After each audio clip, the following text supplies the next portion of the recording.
Just got off a call from Mr. Super Mario himself.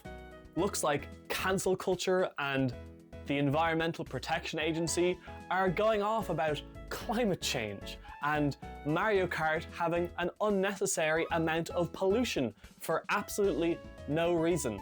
And that's why he's paying me to make this video, to clear his name, because surely it can't be as bad as they say, right?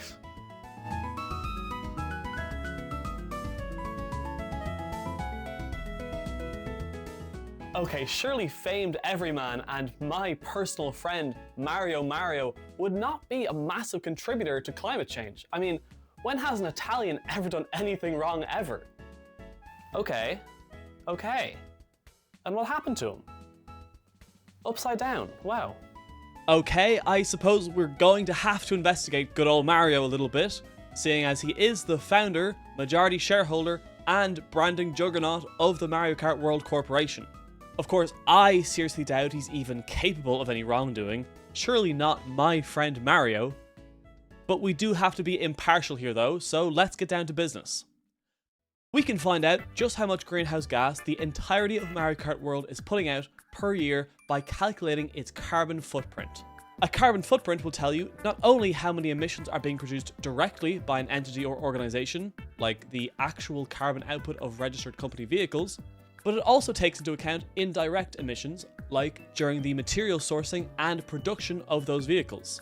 The total emissions from manufacturing and construction is known as a project's embodied carbon, and the emission from actual day-to-day use is called operational carbon.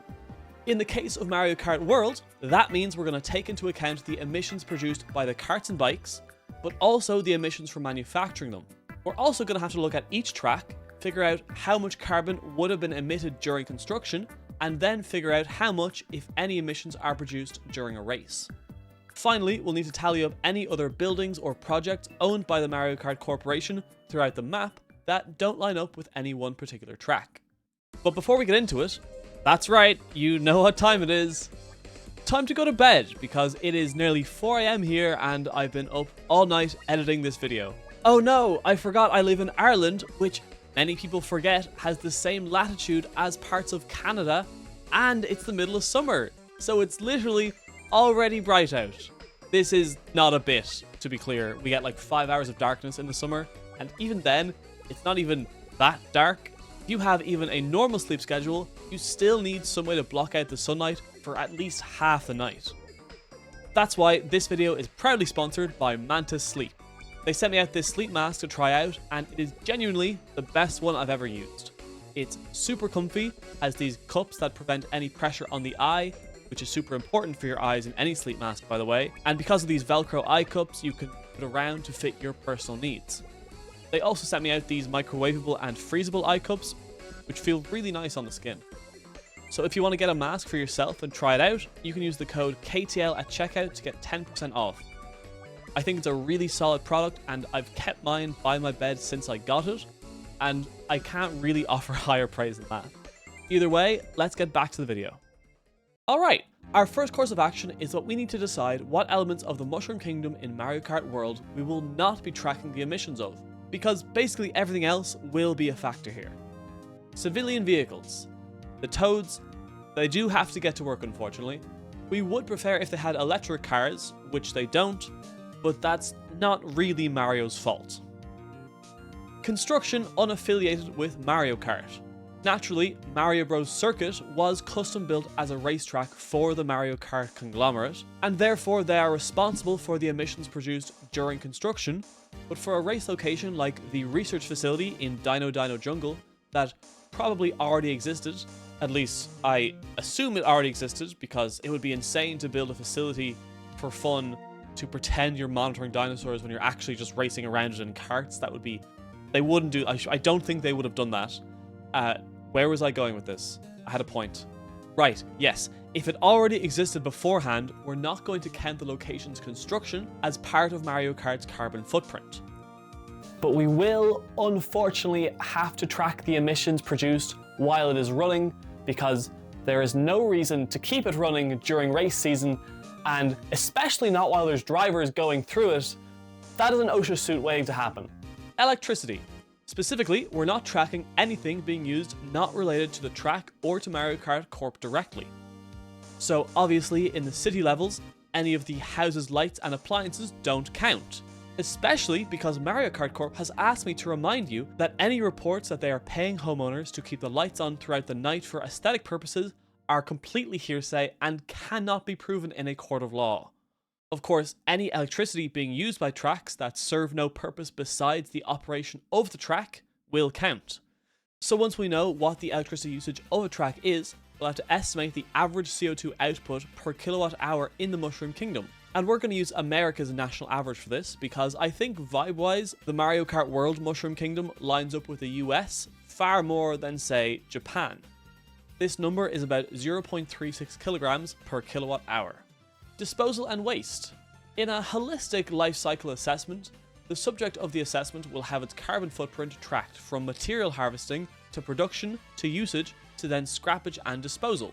We will not be tracking this last step because ostensibly, everything in this world is indestructible. So even if they do scrap these cars after, say, a year, I have no idea what that process would even look like.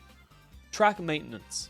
As I said, like, everything is more or less indestructible, so we're just going to assume this isn't a problem. Finally, we are not counting any emissions produced by Rainbow Road. Partially because I think it's mostly constructed out of magic and dreams, and also partially because it's in space.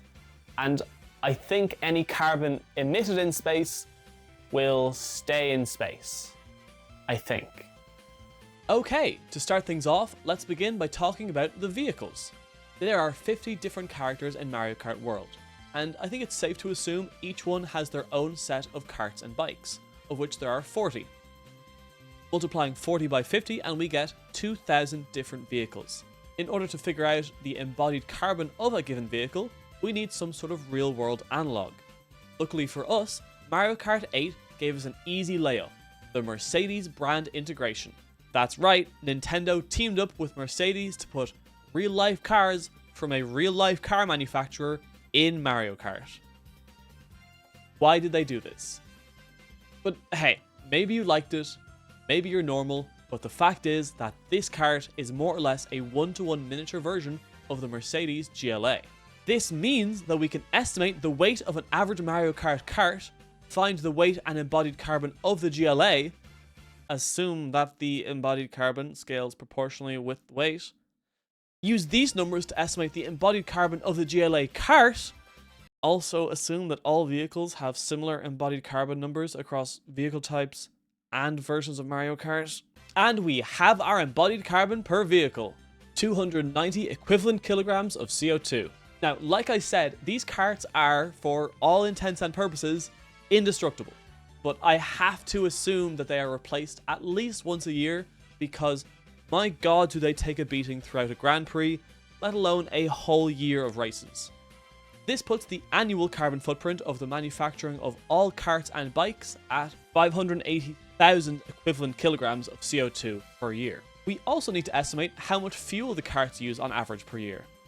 I think it's reasonable to assume that one Grand Prix happens per day, and an average race takes about 3 minutes. That's 12 minutes of driving for 24 vehicles, which, frankly, before we even do any math, is going to give us some pretty negligible amounts of carbon, but we're going to go through it anyway because we are very thorough here. A petrol go-kart typically burns through 2.4 litres of fuel every 12 minutes, and burning a litre of petrol produces about 2.3 equivalent kilograms of CO2. This means each kart over the course of a Grand Prix produces about 5.5 equivalent kilos. Multiply that by 24, then assume exactly one Grand Prix is ran per day, so we multiply by 365 to give us about 48,000 kilos of CO2 per year. Like I said, pretty negligible. For comparison, in 2022, Formula 1 had a carbon footprint of about 200,000 tons, which is about 200 million kilograms of CO2. So I'm still on the Mario is a great guy train. I mean, most of the stuff is pretty unavoidable, and he's paying me so much to do this audit. With the racing vehicles out of the way, we also have to account for the other vehicles in the game that are clearly designed specifically for the races. For this, I'm not counting any of the trains or boats that can't be piloted by a racer, And like I said already, I'm not tracking the Toads' personal cars, even if they really should not be sharing a road with the racers. I'm also not going to be accounting for the alien spacecraft, because it just doesn't scream powered by petroleum or built on this planet and therefore has an embodied carbon we care about to me. Overall, we're going to be tallying up the 20 extremely large semi-trucks that are constantly driving around, the, from what I can tell, 4 small seaplanes with a rotation ensuring at least 2 are always in the air, and the helicopters, which I'm confident there's at least 2 small ones and 1 big one, but beyond that I'm not really sure. We're also going to track the, I think, 6 weird boat submarines that hang around the east coast. I don't know exactly how many there are because they move around a lot and they despawn, but I think there's like 6. Alright, with that out of the way, let's talk about the racetracks. There are 29 non-interstellar courses in Mario Kart World, and that's too many to talk about in detail, so what we're going to do is group them by general vibe and purpose. Our categories are Auto Sports Circuits, Urban and Residential, Magic, Natural Spaces, Tourist Destinations and Historical Sites, and Industrial Zones. For Autosports, basically every track is custom built, so that is a substantial amount of embodied carbon. But for the most part, the operational carbon is fairly low, with 2 exceptions. The first being that certain circuits have fast food restaurants running inside the track, so we're definitely going to have to do an audit of them. The second being that Peach Stadium, for a non-insignificant part of the track, is hovering above the ground with propellers. I have a lot to talk about that one, but we're gonna come back to that later when we talk about Airship Fortress. For now, for the Yoshi's restaurants, including electricity, ingredient delivery, and waste management, a typical restaurant of this size has a total annual CO2 output of 50,000 equivalent kilograms. Now, a lot of these tracks actually have these Yoshi's restaurants, but the vast majority of them were clearly established before the area was converted into a racetrack, and a lot more of them are just small pop-up stands and food trucks. So we're only counting the ones set up exclusively for a racetrack inside the racetrack, so that's just Mario Circuit and Mario Bros Circuit. Yes, that's 2 different tracks. In regards to the embodied carbon of the Autosports tracks, assuming each track is roughly a kilometer long and the construction roughly matches the carbon emission that of a normal road produces, each track has an embodied carbon amount equivalent to about 2,000 tons, or 2 million kilograms of CO2. That is a lot of CO2. Moving really quickly along to urban and residential. These courses are actually some of the greenest ones in the game, because they literally just set up some ramps and roadblocks in different cities and called it a day. I mean, most of them don't even stop traffic, which ironically would have reduced emissions, but I mean, whatever. The only real source of CO2 in this entire section is the trains in Whistletop Summit, which, again, really shouldn't be running during a race anyway, but clearly are carrying people to a destination, so we're not going to count them. The only other potential source of CO2 is the flying carpet guys in Shy Guy Bazaar. And yeah, don't quote me on this, but I really just have to operate under the assumption that sorcery doesn't produce that much carbon. Speaking of, the only track in the magic category besides Rainbow Road is Boo Cinema, where we drive inside a haunted movie screen. Again, can't really audit actual factual magic, and being honest, most of the energy used by normal theaters is from the HVAC machines, and I just can't imagine Boo Cinema is exceptionally well ventilated. So again, another category with not that much CO2 output. We're doing great. See, I knew Mario was a good guy. Okay, natural spaces. These places all feel a little weird to put racetracks on, but we're not technically here to discuss the morality of the autosports industry. We're here to discuss its carbon footprint. And it's pretty clean here too. Unfortunately, a lot of these tracks did require construction and road paving, so we will have to add that to the tally. Tourist destinations and historical sites. Okay, whatever about the green spaces being paved over, but you really should not be building a racetrack on archaeological sites. It's just, there's just something. And on the topic of that, is that a man-made ice cream mountain? Why on earth are you You know what? Yeah, sorry. I have a job to do. We're staying on topic. Now, technically, Rosalina's observatory probably existed before it was turned into a racetrack. Besides, the racetrack bits, of course. But while it's in use exclusively as a karting course, we are going to hold Mario responsible for its operational carbon. We can use the Vera C. Rubin Observatory in Chile as an analog and use its average electrical usage to make an estimate. Man, these have been some pretty rough numbers so far. This has not been a great look for good old Mario. But we're probably through the worst of it, right? I mean, what's next? Oh, Jesus Christ. Okay, we have a lot to talk about this section. Let's start off with an easy one. Moo Moo Meadows. I mean, how much CO2 could dairy cows produce? Okay, it's the equivalent of about 1 kilogram of CO2 per kilogram of milk. Not counting the surrounding area, the track has 20 cows. And I mean, how much milk can a dairy cow possibly produce in a day? Like 2 kilos? 3 kilos? 36? Okay. Moving on. Bowser's Castle is also here, because I really just didn't know where else to put it. Nor do I know what's going on in there, besides weird, evil weather magic. Whatever is going on, it's probably powered by geothermal energy, so that's super green. And for the rest of it, again, really hard to figure out how much carbon magic produces. Next up is Airship Fortress. Now, you might have noticed that this ship, which has a size roughly similar to the Wyoming, the largest ship ever built by humanity, is being held up by propellers. So in theory, this should be pretty cut and dry. Just use the USS Wyoming's weight, find out how much carbon a given helicopter produces per hour of flight time, use that helicopter's weight ratio to scale up the carbon output to the Wyoming, and there we go. We have our answer. Unfortunately, I just don't think this can really be the case, because it would mean it would be producing 1,341,000 kilograms of CO2 every hour. To put that into perspective, running this airship for a year straight would produce about 11 billion kilograms of CO2, about the same as the real-life company Microsoft produces in a year. And do not get me started on Peach Stadium, that seems to use the same technology to hold up an entire racetrack 24/7, so I'm actually going to do what feels like the only reasonable course of action, and move these two tracks into the magic category and call it a day. No, I don't feel good about it. Yes, I'm sure it's our only option. Let's just move on. Alright, DK Spaceport.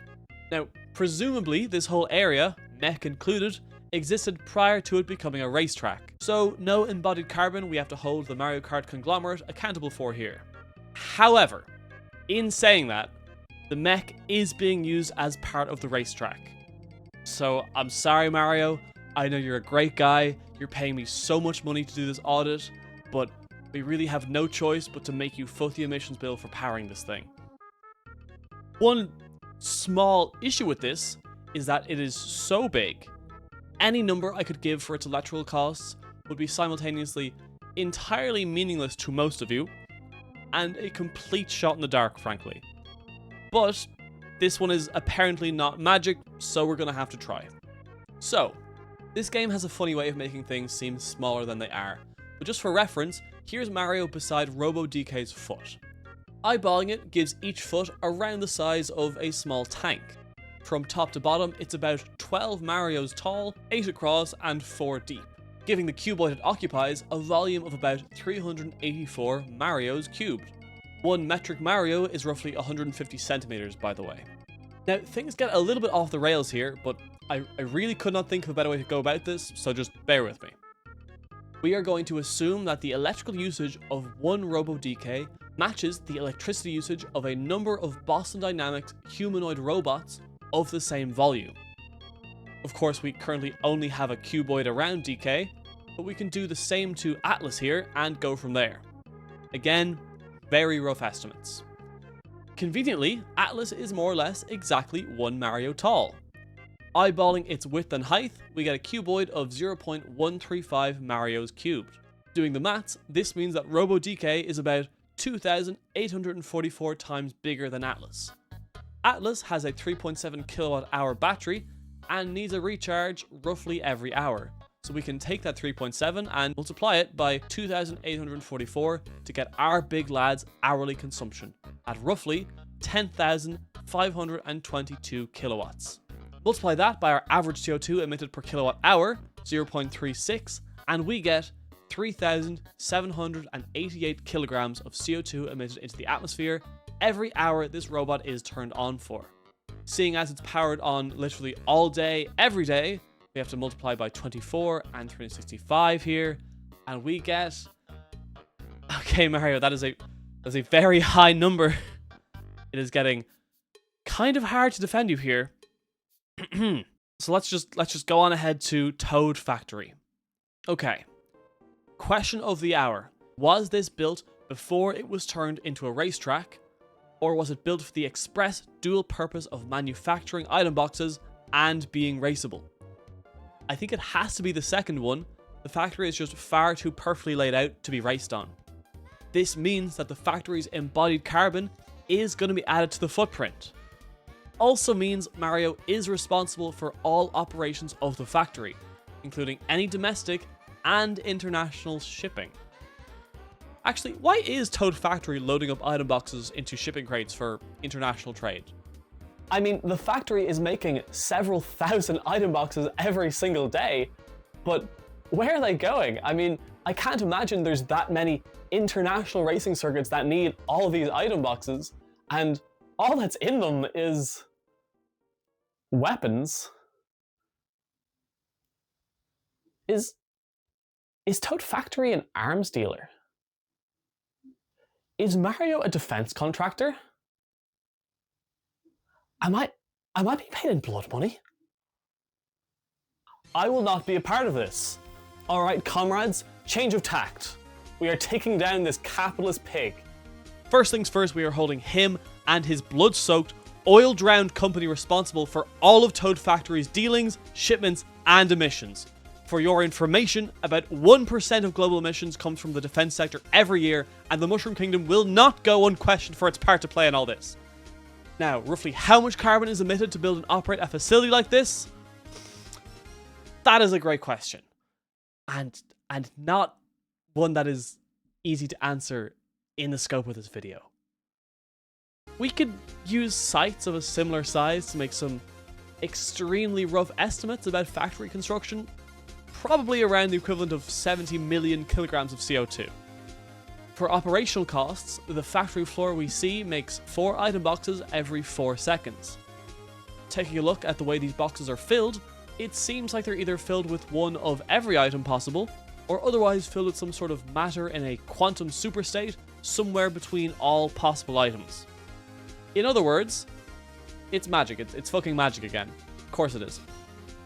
But it's magic that is operated by machinery, so he's not getting away with this one. The best I can do is use this paper about the life cycle assessment of hand grenades to estimate that producing a single item box results in the equivalent of about 3 kilograms of carbon being emitted. I'm using grenades because they are vaguely similar to bomb-oms, and I think that's as good as it's going to get because I am at my wit's end here, frankly. Seeing as though Toad Factory seemingly operates 24/7 to fuel the international military-industrial complex, this means that the factory makes 31,556,926 item boxes every year. Multiplying that by our 3 kilograms of CO2, and we get just over 93 million kilograms equivalent of carbon every year. Jesus Christ, I have to make this man pay. The only way I know how. A report summarizing my findings. I do have to be quick about it though, because I think I can hear someone in my house, probably sent by Mario to silence me. So if you're still watching this video at this point, make sure to subscribe. I'm trying something kind of new with this video, so it would help me out a huge amount if you showed YouTube that this channel can have a wider audience than just Pokemon, and the best way to do that is by subscribing. It would also help me survive this home invasion, because the bigger my channel, the harder it is to make me disappear. Anyway, on to the final report. So if we assume all tracks and buildings have a 25-year life cycle, we can divide the carbon produced during construction by 25 to find the site's annual carbon footprint. We can do the same for the non-racing vehicles, except with a 10-year lifespan. So if we take our embodied carbon numbers and divide by the appropriate lifespan, our total CO2 per year for construction and manufacturing is 3,963,000 equivalent kilograms of CO2. As per before, assuming the racer vehicles are replaced yearly, the Kart's embodied carbon totals 5 million kilograms. Our operational carbon emitted by non-racer vehicles in a year is equivalent to 22,142,080 kilos. And also, as per earlier, the racers' karts emit 48,000 kilos per year. Now, I was giving Mario the benefit of the doubt earlier when I said we were only tracking racing during Grand Prix, and only once per day. Technically, racers are driving around the map all day and night long in free roam, and while I originally didn't necessarily consider this Mario's responsibility, under further inspection this is clearly not the case, and just because they are driving of their own free will for fun, they are doing so using Mario Kart on Mario tracks. So accounting for 24/7 driving, this number is actually 5,760,000 kilos per year. Finally, track operational carbon. Due to the massive numbers produced by the industrial zones, we can largely ignore usually important sources of CO2 like the energy usage of light and sound systems, which use fairly negligible amounts of electricity compared to big fuck-off robots, for example. Overall, the tracks produce the equivalent of 126,648,200 kilograms of CO2 throughout the year. In total, the Mario Kart World organization's annual carbon footprint adds up to 163,513,880 kilograms. This is all while being unable to account for logistics, office operations, and computational work, which often are some of the largest sources of a company's emissions. If these sources were accounted for, Mario Kart would likely have a higher carbon footprint than Formula 1. And even without, it still has a higher footprint than some countries. God, I hope that is enough for the EPA. Oh, good news, the man who's here to kidnap me is allowing me to do my outro and Patreon scroll. I really hope you've enjoyed this video. It was a lot of fun to make, and I hope to spend more time talking about other video games and doing things like this. Again, a massive thank you to Man to Sleep for sponsoring this video, and of course, thank you to everyone who supports me on Patreon, especially Chaos Lord Drago, at least 8,700,000 ants, Zed the Man, Sean Colgan, and hi, when are we getting Look vs the Card Market team and Canlander signed the single Magic the Gathering fan in your audience, as well as Sandog52, at Cardillo, a Magic user, a real world scientist, Squarka, Sparkfire, Peter Clare Lomax, Where is Spacebar, and Frostfox, as well as everyone else you see here. Thanks so much, and I will see you guys in the next video.